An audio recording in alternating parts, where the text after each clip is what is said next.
ফেসিবাদী সরকারের পরিবর্তনের পর কাজী ফেসিবাদের বিরুদ্ধে যারা লড়াই করতে গিয়ে মামলা খেয়েছেন, মামলায় পড়েছেন, জেল খেটেছেন, সাজা হয়েছে, এই ফেসিবাদের বিদায় হয়েছে, কিন্তু কেন এখনো তাদের নামে মামলা, তাদেরকে কারাগারে পাঠানো হয়? কেন আমার দেশের সম্পাদক মাহমুদুর রহমানকে কারাগারে যেতে হলো? আইন মন্ত্রী কি জানেন না? আইন উপদেষ্টা কি জানেন না মাহমুদুর রহমানের পরিচয়? তাহলে কেন ওনাকে কারাগারে যেতে হলো? আমরা আজকের এই স্মরণ সভা থেকে আমরা সরকারের কাছে আহ্বান জানাতে চাই, আমরা কিন্তু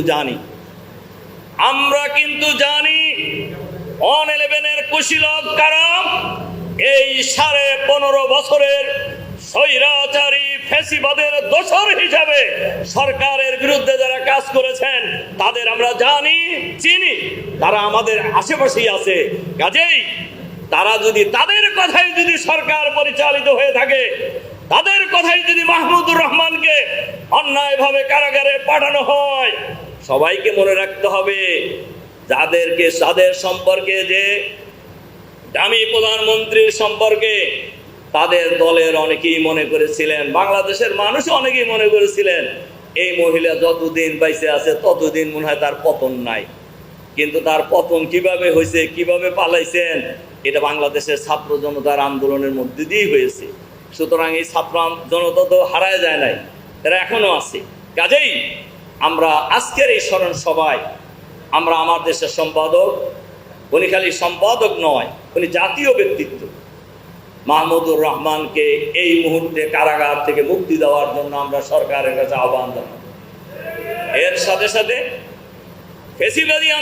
ফেসিবাদ বিরোধী আন্দোলন সফল হওয়ার পর এই সফলতাকে, এই বিপ্লবকে, এই দ্বিতীয় স্বাধীনতাকে, এই নতুন বাংলাদেশকে গড়ে তোলার ক্ষেত্রে এই আন্দোলনকে ব্যর্থ করার জন্য যারা ষড়যন্ত্র করছে, এই ষড়যন্ত্রকারীদের চিহ্নিত করে অবিলম্বে তাদেরকে গ্রেপ্তার করে বিচারের আওতায় আনার জন্য আমরা অন্তর্বর্তীকালীন সরকারের কাছে আহ্বান জানাবো।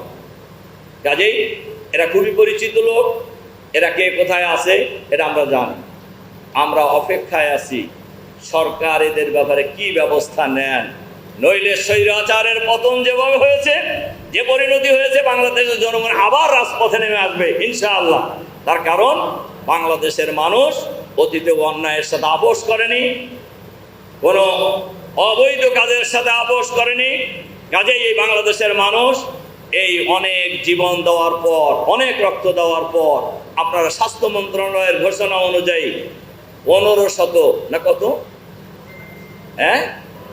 1581 জন মৃত্যুর খবর নিশ্চিত করেছেন। আমরা মনে করি মৃত্যুর সংখ্যা আরো বাড়বে। এখনো ঢাকা মেডিকেল কলেজ হাসপাতালের মর্গে অনেক বাপের হাজারি, অনেক স্ত্রীর হাজারি, আমার ছেলেকে ফিরিয়ে দাও, অন্তত লাশটা দাও, আমার স্বামীকে অন্তত লাশটা দাও। কিন্তু আমরা জানি তারা আর কোনোদিন লাশ পাবে না। অনেক লাশকে গণকবর দেওয়া হয়েছে, অনেক লাশকে পুড়িয়ে দেওয়া হয়েছে। সুতরাং এই লাশের সংখ্যা, এই মৃত্যুর সংখ্যা আরো বাড়বে। কাজে এই রক্তের উপর দাঁড়িয়ে যে বিপ্লব হয়েছে, এই বিপ্লবকে ব্যর্থ করে দেওয়ার জন্য কোনো ষড়যন্ত্রই বাংলাদেশের মানুষ মেনে নেবে না, বরদাস্ত করবে না ইনশাআল্লাহ। এর জন্য আজকের এই স্মরণ সভায় আমরা আহ্বান জানাবো সাংবাদিক, রাজনীতিবিদ সহ যাদের বিরুদ্ধে, এই ফেসিবাদের বিরুদ্ধে আন্দোলন করতে গিয়ে এই 15-16 বছরে মামলা মোকদ্দমা হয়েছে, সকল মামলা অবিলম্বে প্রত্যাহার করতে হবে।